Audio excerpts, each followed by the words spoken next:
नमस्कार प्यारे बच्चों, मैं नीम सिंह आप सभी का स्वागत करता हूं डियर नीम सर यूट्यूब चैनल पर।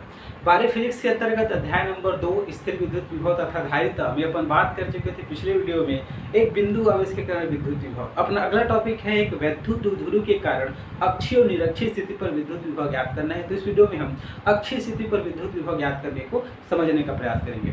याद रखिए तो वैद्युत द्विध्रुव को लेकर बात करें तो पिछले चैप्टर में अपन डिस्कस कर चुके हैं भाई।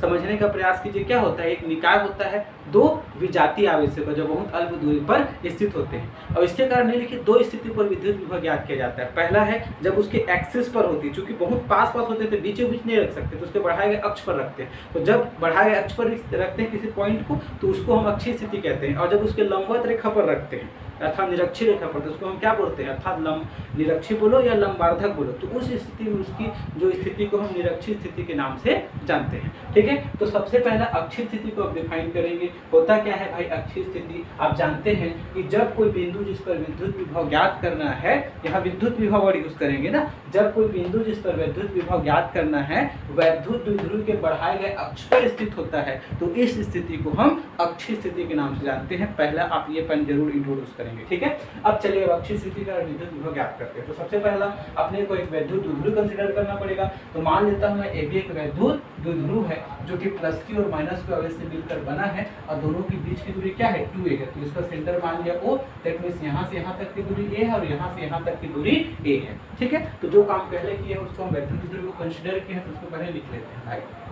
माना ए बी एक क्या है, वैद्युत द्विध्रुव है, वैद्युत द्विध्रुव है जो प्लस q व माइनस q आवेश से मिलकर बना है।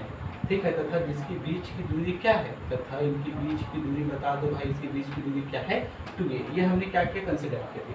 अब अक्षीय स्थिति पर अपने को पॉइंट्स कंसिडर करना है तो इसके एक्सिस को मैं पॉइंट ए की तरफ भी बढ़ा सकता हूँ, पॉइंट बी की तरफ भी बढ़ा सकता हूँ। दोनों में आंसर सेम आता है भाई, टेंशन लेने की बात नहीं है। तो मैं कंसिडर कर लेता हूँ पॉइंट ओ से, ठीक है, ये पॉइंट ओ से सपोज r दूरी पर यहाँ पर एक पॉइंट P है। कौन सी स्थिति पर है भाई, अक्षीय स्थिति पर है ना। ये देखो बढ़ाए गए अक्ष पर स्थित है तो ये अक्षीय स्थिति पर है। तो परिभाषा नहीं लिखना, सिंपल सा बोलेंगे कि माना O से R दूरी पर एक बिंदु P है, किसकी ओर, A की ओर। कौन सी स्थिति में, अक्षीय स्थिति पर। इन तीनों पॉइंट को मिलाकर हम एक पॉइंट बनाएंगे। देखिएगा, तो माना O से A की ओर अक्षीय स्थिति में एक बिंदु P है। अब इसी पर अपने को क्या ज्ञात करना है भाई, जिस पर हमें विद्युत विभव ज्ञात करना है। देखिए अक्षीय स्थिति सिंपल सा है ना, जब बढ़ाए गए अक्ष पर स्थित होता है कोई पॉइंट जिस पर हम ज्ञात करना चाहते हैं तो उस पॉइंट को हम क्या बोलते हैं, अक्षीय स्थिति कहते हैं। अब देखिएगा अक्षीय स्थिति ये हो गया, तो देखिएगा ये प्लस q आवेश से मिलकर बना है, माइनस q आवेश से मिलकर बना है। दैट मीन इसके चारों तरफ भी विद्युत क्षेत्र क्रिएट होगा और इसके चारों तरफ भी विद्युत क्षेत्र क्रिएट होगा। दैट मीन इस पॉइंट P पर A के कारण भी विद्युत विभव आएगा और B के कारण भी विद्युत विभव आएगा। तो हम दोनों को निकाल लेते हैं, फिर दोनों का हम क्या निकाल लेंगे, परिणामी निकाल लेंगे। ठीक है, तो देखिएगा तो अब क्या ज्ञात कर लेते हैं, पहले A का ज्ञात कर लेते हैं। तो अब ए पर कौन सा आवेश है भाई, प्लस q, ध्यान देंगे ना। तो प्लस q आवेश के कारण T पर विद्युत विभव एक बिंदु आवेश के कारण हम कल ज्ञात कर चुके थे। क्या था, 1/4 पे एप्सिलॉन नॉट q अपॉन में r, स्क्वायर में होता ना r होता है और ये भी बराबर था। जब प्लस होता है तो प्लस q आवेश के कारण और माइनस होता है तो माइनस q आवेश का। इस चीज को ध्यान देंगे क्योंकि आवेश दो प्रकार होता है, प्लस q आवेश के कारण विभव प्लस धनात्मक विभव होता है और माइनस q आवेश के कारण विभव माइनस विभव होता है। इसको ध्यान देने की आवश्यकता है। तो चूंकि प्लस q आवेश के कारण निकाल रहा हूँ तो क्या हो जाएगा, 1/4 एप्सिलॉन नॉट q, लेकिन q की जगह प्लस q है तो प्लस q अपॉन में r होता है दोनों के बीच की दूरी। तो यहाँ देखिएगा a से p तक की दूरी अपने को नहीं पता तो इसी को मैं सिंपल से क्या लिख देता हूँ, a p स्क्वायर में बार बार बोल रहा हूँ क्या होता है, r होता है। ठीक है। अब इसकी दिशा भी सब बताने मत भूल जाना, चूंकि क्या होता है अदिश राशि होती है। तो अब यहाँ से AP का मान अपने को ज्ञात करना है। तो देखिएगा कौन कौन सा पॉइंट को आपको देखना है। देखिए एक पॉइंट P दिख रहा होगा आपको, एक पॉइंट A दिख रहा होगा आपको, और एक पॉइंट O दिख रहा होगा। दिखा, ये हो गया। अब देखिएगा A से O तक की दूरी आपको दिया है A है, P से O तक की भी दूरी दिया है R। तो सिंपल सा आप जानते हो भाई, यदि पर ये आप जानते हैं ना, यदि 5 सेंटीमीटर है या सिंपल से 2 सेंटीमीटर है, 3 सेंटीमीटर है, तो यहाँ से यहाँ तक की दूरी कैसे निकालते हो, 2 + 3, तो होल दूरी निकल जाता है। A से B तक का कितना, 5 सेंटीमीटर। वही कॉन्सेप्ट निकाले, दैट मीन्स O से A तक की दूरी और A से P तक की दूरी, दोनों का योग क्या हो जाएगा, O से P तक की दूरी, O से P तक की दूरी, O से P तक की दूरी। ठीक है, तो देखिए OA का वैल्यू दे दिया है A, AP अपने को ज्ञात करना है। O से P तक की दूरी हम R माने, तो यहाँ से AP बराबर क्या निकल जाएगा, R - A। सिंपल से AP का वैल्यू यहाँ रख देते हैं, तो G बराबर क्या आ जाएगा, 1/4πε0 प्लस Q है ना, ध्यान देंगे, और ये क्या हो जाएगा, R - A। ये हो गया समीकरण नंबर 2। तो इसी प्रकार से जैसे हमने A के कारण आवेश या फिर +Q आवेश के कारण बिंदु P पर विभव ज्ञात किया, वैसे ही B के कारण भी ज्ञात करेंगे। तो इसी प्रकार क्या हो जाएगा भाई, -Q आवेश के कारण बिंदु P पर विद्युत विभव क्यों आएगा, चूंकि दोनों बहुत अंक दूरी पर स्थित होते हैं, तो उसके कारण भी विभव आएगा और इसके कारण भी विभव आएगा। तो इसको मैंने V1 मान लेता हूँ, ये मान लिया, और इसको मैं V2 मान लेता हूँ। क्या आ जाएगा भाई, 1/4πε0, फार्मूला क्या होता है, Q/R, लेकिन यहाँ -Q है तो -Q और R दोनों के बीच का दूरी। तो यहाँ B से P तक की दूरी अपने को ज्ञात करें, इसको मैं क्या लेता हूँ, BP ले लेता हूँ। तो दोनों के बीच की दूरी हो गया BP। अब मेरे को BP फाइंड करना है, बड़ा सिंपल तरीके से BP फाइंड कर सकते हैं। जब B की बात हो तो A को ध्यान नहीं देना है भाई। तो देखिएगा यहाँ से बिंदु P दिखेगा आपको, ये बिंदु O दिखेगा और ये बिंदु B दिखेगा। ठीक है, क्या O से B तक की दूरी A दे दिया है क्या, और P से O तक की दूरी दे दी है अपने को क्या, R दे दिया है। तो सिंपल से वही फार्मूला अपनाएंगे।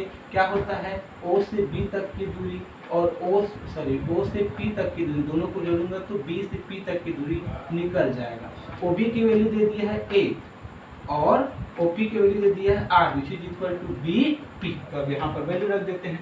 तो देयरफॉर V2 बराबर क्या आ जाएगा भाई, 1/4πε0, लेकिन ये माइनस है, चूंकि माइनस क्यों इसके कारण है, Q अपॉन में R, और R की जगह क्या है, यहाँ BP है, तो BP जगह क्या है भाई, R + A। ये हो जाएगा समीकरण नंबर 3। तो अतः अब देखिएगा, चूंकि एक अदिश राशि होती है, तो जो अदिश होते हैं वो सिंपल सा जो है बीजगणित, मतलब साधारण बीजगणित को फॉलो करते हैं। सिंपल सा जोड़ना, सिंपल सा घटाना। ठीक है, तो यहाँ पर सब सिंपल से निकाल देंगे। अतः बिंदु P पर परिणामी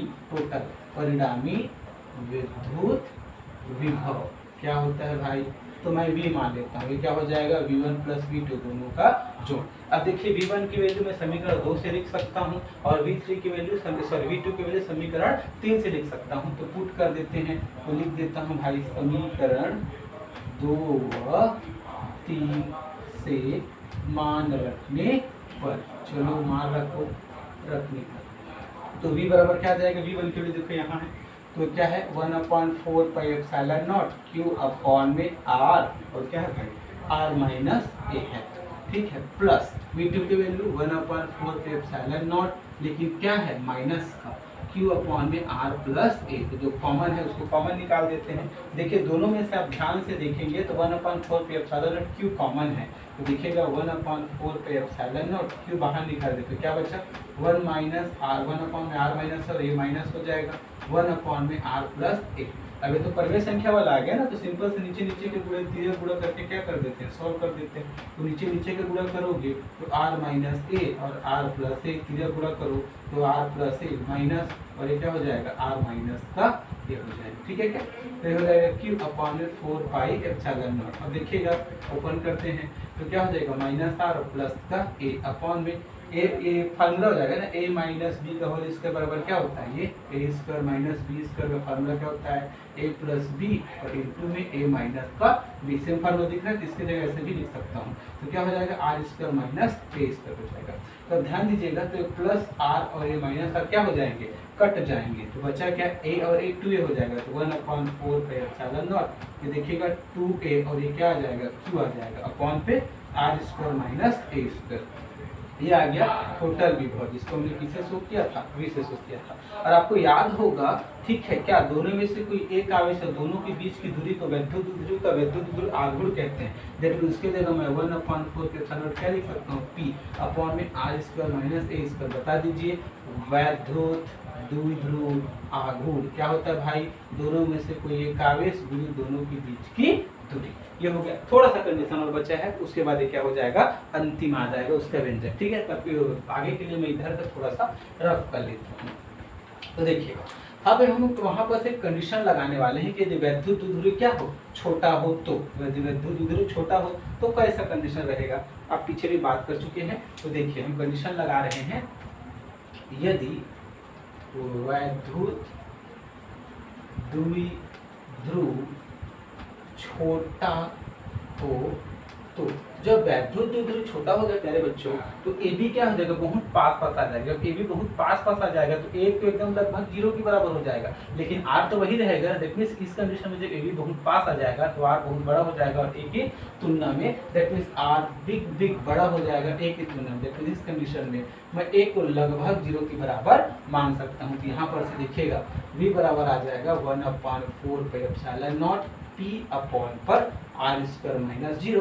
दैट मीन्स v बराबर आ जाएगा 1/4 पे एप्सिलॉन नॉट p अपॉन में आर स्क्वायर। ये है भाई वैद्युत द्विध्रुव के कारण अक्षीय स्थिति पर विद्युत विभव के लिए व्यंजक क्या होता है, v बराबर 1/4 पे एप्सिलॉन नॉट p अपॉन में आर स्क्वायर। ठीक है प्यारे बच्चों, इस प्रकार से अपने को याद करना है। तो सबसे पहले जब भी आप अक्षीय स्थिति लिखिए, निरक्षीय स्थिति को स्टार्ट करिए, पहले उसकी एक परिभाषा जरूर बताए कि अक्षीय क्या होता है भाई, कि जब कोई बिंदु जिस पर विद्युत विभव ज्ञात करना है वैद्युत द्विध्रुव को बढ़ाए गए अक्ष पर स्थित होता है, तो इस स्थिति को हम किसके नाम से जानते हैं, अक्षीय स्थिति के नाम से जानते हैं। ये थोड़ा ध्यान देने की आवश्यकता है। और इस प्रकार से फिर अपने को क्या निकालना है, व्यंजक निकालना है। चूंकि दो आवेश से मिलकर बना होता है, दोनों के कारण आएगा v1 v2, दोनों को क्या कर देना, जोड़ देना, सिंपल सा है। ठीक है, तो इस वीडियो के लिए इतना ही।